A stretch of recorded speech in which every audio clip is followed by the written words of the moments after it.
Thank you for joining me today on Good News with Twanda Black, where we're discovering some of the most inspiring trials to triumph stories and empowerment moments.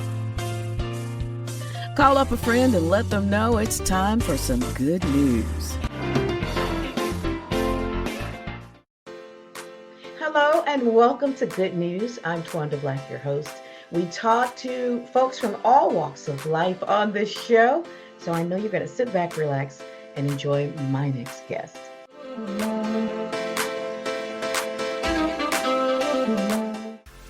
Joining me today is Rhonda Hight. She is a human resources training consultant, among other things. She's an author. She's a corporate trainer. You have to tell us what else you do, because you got coach. right. A corporate coach, actually, yes. And certified in that as well. And she is also CEO of Let's Talk LLC. I met Rhonda, 25 years ago, Rhonda? I want to say almost 30, Twanda. At least that, but almost 30. Wow. And I've 28, actually. 28 came to one of your events, and I just loved your spirit and just your realness and all of that. And you know what? You haven't really changed. You've gotten smarter, but as far as you haven't changed. You are who you are, and I love that. Thank you. I love you. So let's talk about Let's Talk. Okay. Tell us about Let's Talk. Why did you create it? How did you get into this field? So I was working in corporate America as an HR professional, and I've always had an entrepreneurial spirit. I had tried other business endeavors that never really took off, and I was actually a member of Toastmasters at Coca-Cola, which is where I was working. And then Coke started, I say, pimping my talent, meaning they were using me to go out and give presentations and do training for some of their clients, especially the fountain sales clients. And I was not getting additional income and still had to do my regular 9-to-5 role. And I was on the road, and there was another speaker that was scheduled that day for one of their clients. And he was like, "This is the easiest $3,000 I ever made." And I was like, "Huh? $3,000? What did you just say? That's what they're paying you?" And so, ding, ding, ding, the idea was kind of born. And it was actually my ex-husband who convinced me that, yeah, you can do this. And he is actually the one that came up with the name of the company. So I started laying the groundwork the last 2 of the 7 years I was at Coke. And after I got my first, what I consider to be a big client, I tendered my resignation, and I have been doing it now. The company is 28 years old, but I have been doing this full time for the company will be almost 30 years old in 2 years. So 26 years full time. Time just starts running together, doesn't it? It does. That's how I got into it, and my vision, and this is how God is so awesome. Because my vision was I was going to be the next female Les Brown or Zig Ziglar. I was going to be selling out auditoriums as this, worldwide speaker. And that's not the type of work that was coming to me. The things people were asking me to do were asking me to draw on my HR experience for training, for consulting. And I am just very happy that I was obedient. And then Bishop T.D. Jakes says, fell into the place. And here I am, 28 years later. Oh, wow. That's a phenomenal story. And I know that you get to go and speak to all of these different kinds of industries and groups. And I can imagine that some folks, when they see you walk in, go, yeah, where did she come from and what's really going on? Yeah, I have been. How do you deal with that? Because that's just so interesting. I've been in those positions as well. Yeah. And it's just so funny to me. But how do you deal with that? And you kind of said it at the beginning. I'm just myself, and I say a prayer and ask God to cover me, and in some cases physically protect me, because I have been in areas where diversity is not exactly what they do. And ask him to give me the right words and the right spirit. And I just, I'm just me. in those situations, I try to stay true to myself, but at the same time, I think that I'm also curious. So while I am teaching, whether it's through speaking, whether it's through training, I'm also a student in that situation. So even when I'm met with conceptual resistance or just resistance to who, Right. and I try to approach it from a place of curiosity. And that helps me to, number one, not be defensive. Two, not feel insecure in that environment, because it can be very intimidating when you walk into a room and you get that reaction that you just talked about, or you're the only one Right. in the room, Yeah. I love it though. I've seen you do your training, and you are phenomenal at that.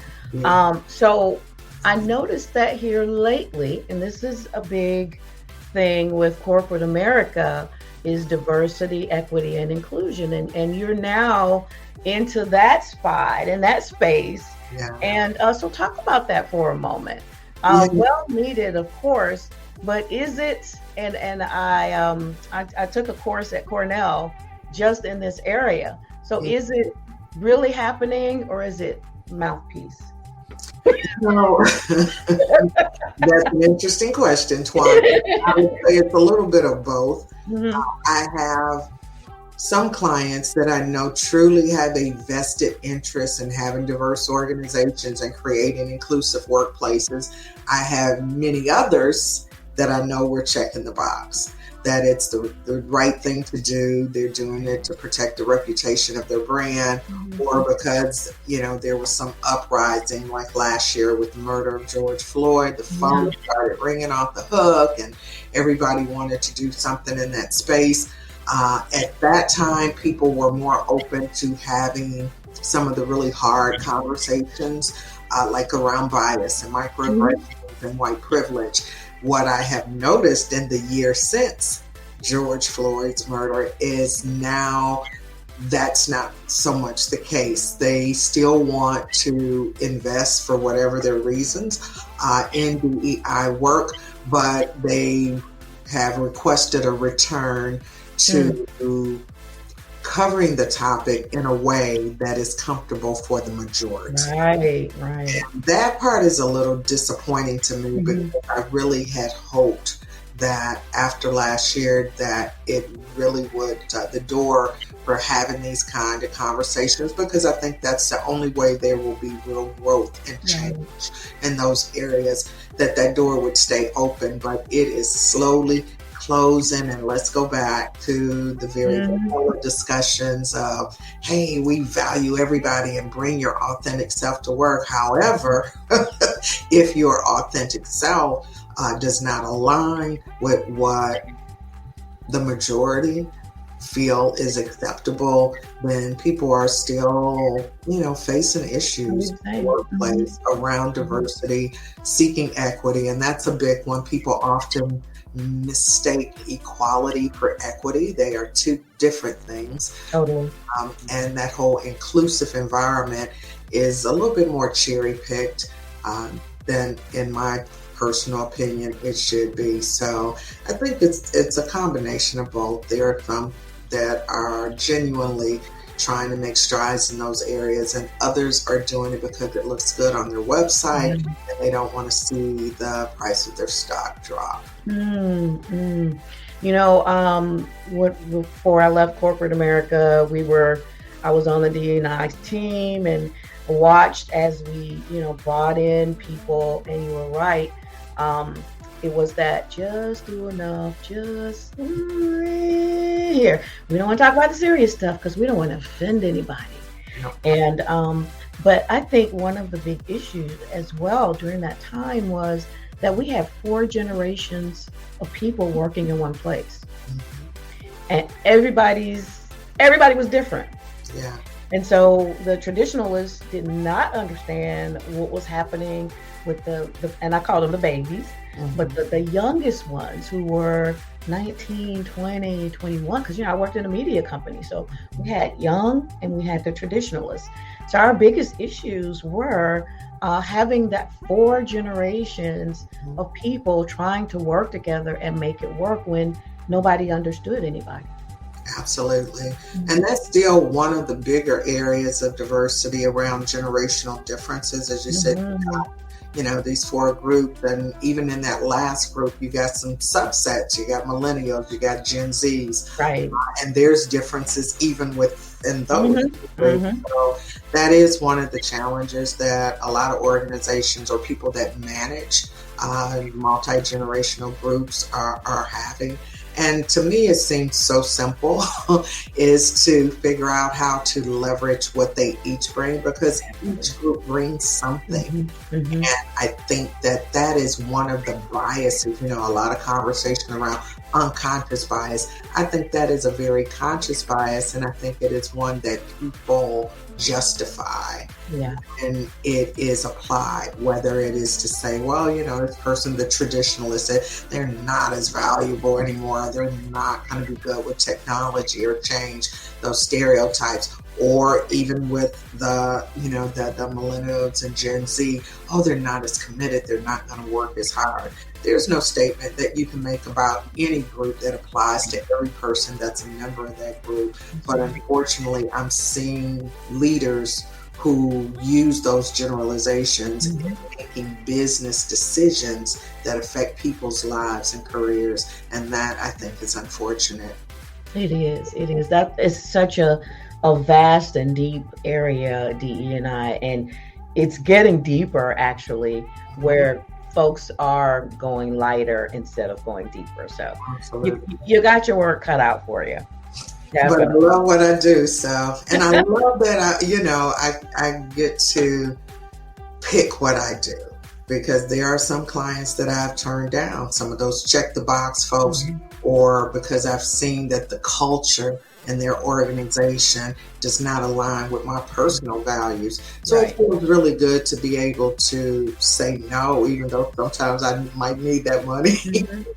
But, standing on principle to say, no, I'm not the consultant to work with you, because the part of my activism, if you will, is to not work with organizations where I see you're saying one thing, but you're treating your employees totally different from the values that you have stuck on your website. Totally. So you travel around, you do all this training and teaching, and I don't know when you have time to sleep. And then on top of that, you wrote a book. I did. Right behind you there. Yeah, called Take the Lessons and Leave the Baggage, Stories of a Solopreneur, which is how I self-identify, and that is a entrepreneur that has chosen to work solo in their business. Talk about the book. What are some good tips in there? So the book really is a compilation of my stories, and stories, basically what led me to where I am now in terms of, founding and running Let's Talk, but some of the things that I've learned in this business, like, Uncle Sam will get his is one of the chapters. It talks about the importance of having a good CPA and paying your taxes. Yes. It will come home to roost. Another is that authenticity equals profitability. How you be yourself. A lot of people try to mimic others, and it's okay to learn from others. It's even okay to kind of modify your style a little bit based on some things that you've seen with others. But when you are not your authentic self, it is not going to work for you. Okay. So that's one. And then that chapter is called To Thy Own Self Be True. And then there's another one in there called Help I've Fallen, because on this entrepreneurial journey, it has not been all love and light. There are times where, in the beginning especially, where I thought about, okay, need to dust this resume off and get it out because things go down. Or, I've had a couple of bad experiences with clients that made me pause and kind of step back. And so what are the things that you do? Because with a job, you're accountable to someone. Right. Work for yourself.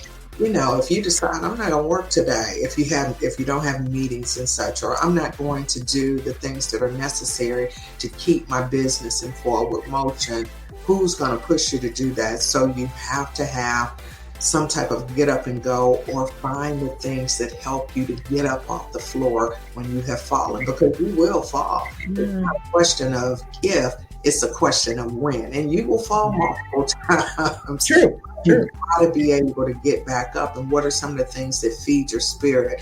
Where are the resources, be they people, be they the word, be they activities that will help you to, okay, let me get up, let me keep on going. I took a little tumble, hurting a little bit, got some bruises, but let me dust it off and go. What are those things that will get you up? So we talk a little bit about this, that, and the other in the book. It's a quick read. I have gotten really good feedback on it because I write it. People say, I can just imagine you saying these things. You wrote it just like you talk. So I think it's a great book for anyone who is considering going into business or already in business.